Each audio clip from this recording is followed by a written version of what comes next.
Dewa medis terkuat. Bab 573. Semua orang cemburu, iri dan benci terhadap Xiao Chen.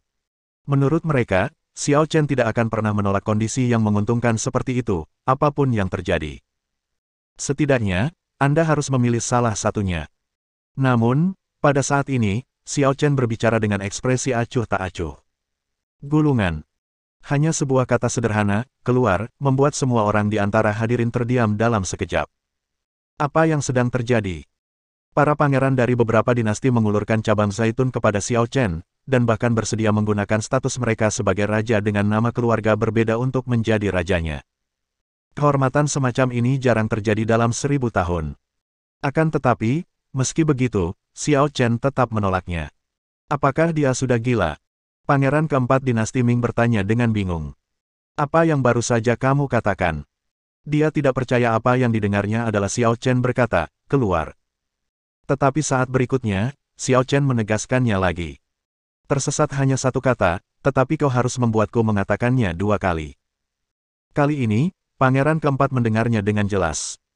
Wajahnya tiba-tiba muram, tangannya terkepal, wajahnya sangat muram, dan niat membunuh di matanya bagaikan cahaya pedang, menyerbu langsung ke arah Xiao Chen. Bahkan bukan hanya dia saja, melainkan semua pangeran yang hadir pun ikut menjadi geram. Namun, ada juga yang tetap melawan dan bertanya. Kenapa? Kalian tidak mau tunduk kepada kami? Apa kalian tidak takut mati? Xiao Chen tampak acuh tak acuh. Kalian tidak pantas mendapatkannya. 4 kata sederhana ini benar-benar membuat semua pangeran marah. Wah, kami lihat kamu sangat kuat, jadi kami ingin memberimu kesempatan. Jangan malu-malu menolak tawaranku. Tidak perlu membuang waktu untuknya. Bajingan kecil ini sangat tidak tahu terima kasih, dia harus dibunuh untuk menjadi peringatan bagi yang lain. Kalau tidak, di mana martabat dinasti kita? Benar sekali. Kita tidak boleh membiarkan anak ini pergi begitu saja. Seluruh penonton mendidih lagi. Para pangeran dari beberapa dinasti besar akan mengambil tindakan bersama untuk menghadapi Xiao Chen. Ya Tuhan, ini pertempuran sengit yang hanya terjadi sekali dalam beberapa dekade. Tiba-tiba, semua orang mulai bersemangat. Hal yang paling seru bagi seorang seniman bela diri adalah pertarungan hidup dan mati. Di satu sisi, dia adalah seorang master super yang satu jurusnya cukup untuk langsung membunuh pangeran ke-7 dinasti Qing. Di sisi lain, ada beberapa pangeran. Dalam konfrontasi antara kedua belah pihak, siapa yang akan menang? Siapa yang akan kalah? Di kejauhan, beberapa pangeran dinasti Ming tidak bisa menahan diri untuk sedikit menyipitkan mata. Apakah kita akan mulai bertarung? Pangeran tertua mengangkat bibirnya sedikit. Xiao, sampai sekarang, apakah kau masih berpikir anak itu pasti akan menang? Dia memiliki lebih dari 7 pangeran yang menyerang pada saat yang sama. Mata Xiao Wan Xiao sedingin sebelumnya, tanpa gejolak emosi sedikit pun. Kau tidak perlu bertanya padaku. Kau hanya perlu menyiapkan peti mati untuk saudaramu. Selain itu, aku menyarankanmu, apapun yang terjadi, jangan mengambil tindakan apapun nanti. Kalau tidak, kau pasti akan terlibat. Dan jika itu terjadi, kamu pasti akan mati tanpa tempat pemakaman. Begitu kata-kata itu keluar, pangeran tertua menatapnya dengan aneh, lalu mengalihkan pandangannya ke Xiao Chen, menatap sosok itu. Pada saat ini, karena suatu alasan, dia tiba-tiba menemukan bahwa Xiao Chen dan Xiao Wan memiliki sedikit kesamaan dalam beberapa aspek. Tetapi, dia tidak tahu dalam hal apa Xiao Wan dan Xiao Chen mirip. Sementara dia bingung, Xiao Chen sudah melirik beberapa orang. Matanya sangat dingin, seolah-olah dia sedang melihat sekelompok orang mati. Setelah menarik napas dalam-dalam, dia mengusap pelipisnya. Dasar lalat yang menyebalkan. Setelah dia selesai berbicara, dia melangkah maju dan benar-benar berjalan langsung ke arah mereka. Pada saat ini, semua orang yang hadir menjadi gila. Ya ampun, dia benar-benar berjalan ke sana. Apa yang sedang dia coba lakukan? Apakah dia gila? Dia benar-benar ingin mengambil inisiatif. Gila. Meskipun Xiao Chen baru saja tampil luar biasa, tetapi saat ini, ada beberapa pangeran di depannya. Dengan begitu banyak pangeran, mereka pasti diuntungkan. Semua orang terkejut dan beberapa pangeran mencibir. Bajingan. Sepertinya kau benar-benar menganggap dirimu dewa. Kau sangat sombong. Saudara-saudara, karena dia sangat tidak tahu malu, kita tidak perlu membuang waktu untuknya. Ayo kita pergi bersama dan kalahkan dia. Kita akan membagi pohon jiwa 5 warna secara merata. Unggul. Dengan satu perintah, beberapa pangeran menyerang pada saat yang sama. 8 sinar cahaya, seperti 8 meteor, melesat ke arah Xiao Chen seperti kilat. Ini dia. Semua orang yang hadir menelan ludah dan membelalakan mata. Tidak seorang pun ingin melewatkan pertempuran seru yang akan datang. Menurut mereka, para pangeran pasti bisa membunuh Xiao Chen. Kemudian Xiao Chen juga akan bertarung dengan sengit. Pasti banyak yang bisa dipelajari dan disaksikan dalam pertempuran ini. Tetapi, mereka semua salah. Xiao Chen terlalu malas membuang-buang waktunya dengan bocah-bocah nakal ini. Beberapa sosok dari sisi lain datang di depan Xiao Chen serempak. Xiao Chen tidak pernah menyerah sama sekali. Dia terus melangkah maju, 10 meter, 5 meter, 1 meter. Akhirnya, dia bertemu sisi lainnya. Hampir tanpa penundaan, Xiao Chen mengulurkan tangannya, mengepalkannya, dan menghantamkannya ke arah orang di depan. Pangeran di depan memegang senjata suci yang terbuat dari besi meteorit. Pedang itu ramping dan memancarkan cahaya dingin yang mendebarkan jantung. Melihat tinju Xiao Chen menyerangnya, dia tak dapat menahan diri untuk mengangkat sudut mulutnya dan memperlihatkan senyum menghina. Berani menggunakan tanganmu untuk melawan senjata ajaibnya. Senjata ajaibnya memiliki kemampuan untuk menembus energi negatif. Kalau dia berani melawan senjata sakti itu dengan tinjunya, dia pasti mati. Tetapi, pada saat gerakan keduanya bersentuhan, tinju Xiao Chen tampak tak terkalahkan. Tak terkalahkan. Dengan posturnya yang tak terkalahkan, dia menghancurkan senjata ajaib lawan di tempat. Apa? Pupil mata sang pangeran mengecil, keringat dingin keluar di sekujur tubuhnya, dan bulu kuduknya berdiri. Xiao Chen, sungguh-sungguh menghancurkan senjata ajaibnya dengan begitu mudahnya. Salah. Dia datang. Sang pangeran hendak mundur, tetapi sudah terlambat. Tinju Xiao Chen langsung mengenai tangannya. Bang! Setelah terdengar ledakan keras, tangannya meledak menjadi bola kabut berdarah di tempat. Ah! Tepat setelah berteriak, Xiao Chen memanfaatkan situasi dan mengejarnya. Ledakan-ledakan-ledakan. Lengan bawah, lengan atas, dan bahu semuanya hancur oleh pukulan Xiao Chen. Lalu, tangan besar Xiao Chen secara alami menjepit lehernya. Kekuatan penjepit yang kuat membuatnya sangat putus asa. Hampir di saat yang sama, beberapa pangeran lainnya juga melaju kencang seperti orang gila. Bajingan! Lepaskan dia! Bab 574. Mendengus. Menghadapi serangan mendadak dari semua orang, Xiao Chen tidak panik sama sekali. Dia hanya mendengus dingin, mengepalkan telapak tangannya seperti gunting, dan langsung mematahkan leher sang pangeran di tangannya. Kepala dan tubuhnya terpisah, dan tubuh lawan jatuh tanpa ampun. Xiao Chen menendang dadanya, membuat tubuhnya melayang hidup-hidup. Mayat tanpa kepala itu terlempar ke belakang dan langsung menghantam seorang tuan yang menyerbu dari belakang. Formasi api merah, hancurkan. Saat berikutnya, formasi api turun ke arahnya. Saat formasi itu terbentuk, langit dan bumi dipenuhi cahaya. Energi merah panas yang membara membakar segalanya, bahkan energi spiritual pun menguap menjadi kabut putih.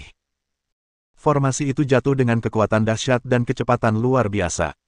Tetapi, pada saat itu, Xiao Chen hanya mengangkat kepalanya dan melirik. Gulungan. Hanya dengan pandangan sekilas, formasi itu langsung berhenti di atas kepalanya, lalu runtuh. Hal ini menyebabkan pangeran di langit terkena serangan balik dari formasinya sendiri dan terluka parah. Pedang Kaisar. Langit dan bumi adalah yang tertinggi. Naga biru marah. Hampir pada saat yang sama, 3 pembangkit tenaga puncak di tingkat Raja Dewa menyerang pada saat yang sama. Dari 3 arah di depan, gunakan 3 gerakan sekaligus untuk menyerang Xiao Chen. 3 sinar cahaya, terjerat dengan embun beku dan petir, memancarkan 3 cahaya yang sangat menyilaukan, menuju langsung ke dada Xiao Chen. Xiao Chen menabraknya tanpa ragu-ragu. Ketika ketiga serangan itu mengenainya, mereka langsung hancur di tempat oleh kekuatan dahsyat di tubuhnya. Apa?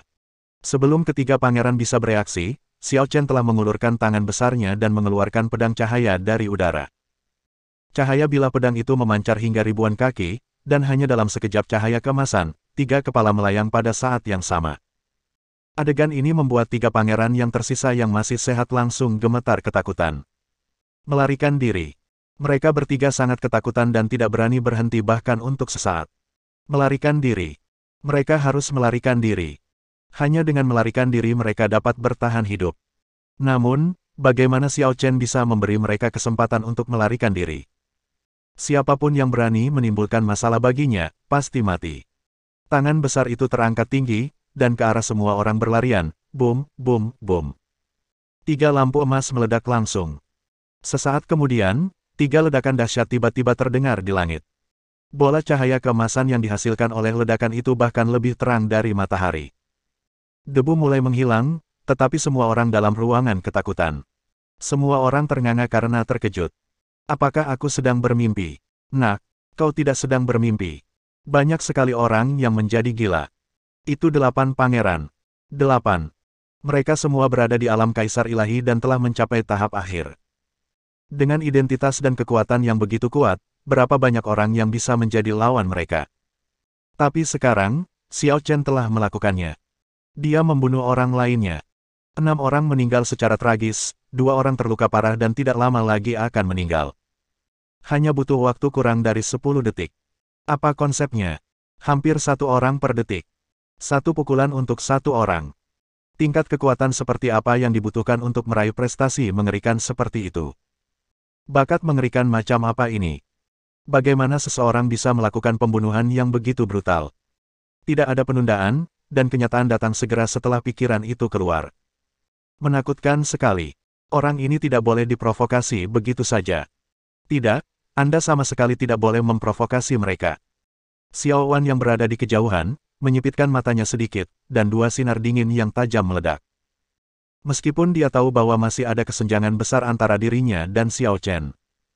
Namun, setiap kali dia melihat Xiao Chen beraksi, kesenjangan kekuatan itu membuatnya merasa lelah. Tetapi dia tahu bahwa dia tidak bisa menyerah. Dia mengepalkan tangannya, menggertakkan giginya, mendengus dingin, dan berbalik, tidak ingin membuang-buang waktunya lagi. Dia harus berlatih hingga sempurna, lalu membunuh Xiao Chen. Pangeran tertua sedikit mengernyit, lalu meninggalkan tempat itu dengan ekspresi serius. Penampilan Xiao Chen barusan benar-benar mengejutkannya. Meskipun dia juga bisa berhadapan dengan para master di alam Raja Dewa, dia sangat jelas dalam hatinya. Dia pasti tidak bisa melakukannya semudah Xiao Chen. Dia orang mesum. Namun, apa hubungan antara Xiao Chen dan Wan Xiao? Mereka tidak memiliki nama keluarga yang sama, jadi tidak masuk akal untuk mengatakan mereka adalah saudara. Mungkinkah mereka dulunya adalah pasangan? Ketika pangeran tertua memikirkan hal ini, jantungnya berdebar kencang, lalu dia mengepalkan tangannya. Adapun Xiao Chen, setelah membunuh beberapa pangeran, tidak ada seorang pun yang berani mengatakan hal buruk kepadanya lagi. Kami tidak bodoh. Dia bahkan berani membunuh pangeran. Metodenya telah mencapai tingkat yang tak tertandingi. Saya sungguh membenci orang-orang ini. Jika mereka berani bertindak gegabah, mereka pasti akan dihukum berat oleh Xiao Chen. Oleh karena itu, semua orang segera bubar. Xiao Chen pergi membantu Xiao Zi dalam pelatihannya, sementara Huang Laodao, dengan ekspresi santai di wajahnya, mengambil langkah 8 karakter untuk mengumpulkan tas penyimpanan dari beberapa pangeran. Betapa besarnya panen. Para pangeran ini punya banyak sekali barang bagus. Setelah Xiao Zi sepenuhnya menyerap pohon jiwa 5 warna, Taois Huang berjalan cepat. Tuan Xiao, Nona, kita sudah di sini seharian. Haruskah kita mempercepat langkah? Aku takut orang itu akan mengambil terlalu banyak barang bagus dari makam Tuan Zhou. Aku tahu, kau tidak perlu khawatir. Aku pasti akan mendapat manfaat dari kehadiranmu di sini. Benar sekali. Tuan Xiao, tentu saja aku lega.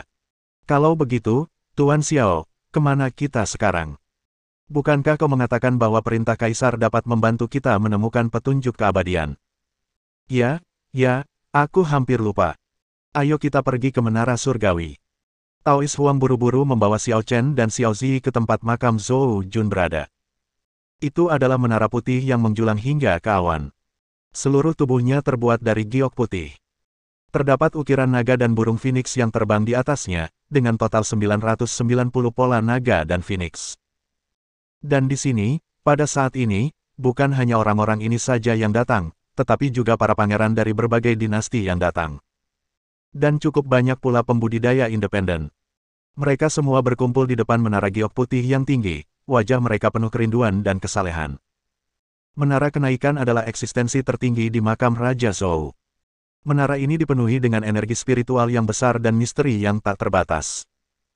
Menara ini juga merupakan tujuan akhir para pangeran dari dinasti yang datang ke makam Raja Zhou. Pendeta Tao Huang tak dapat menahan diri untuk tidak mendesah. Xiao Chen melirik sekilas dan langsung mengerti sesuatu. Menara Babel ini sebenarnya adalah senjata dan formasi sihir fisik. Akarlah yang mengendalikan segala sesuatu di planet ini. Tersembunyi di dalamnya, ada banyak keterampilan tingkat atas dan senjata ajaib tingkat Tao. Bersambung.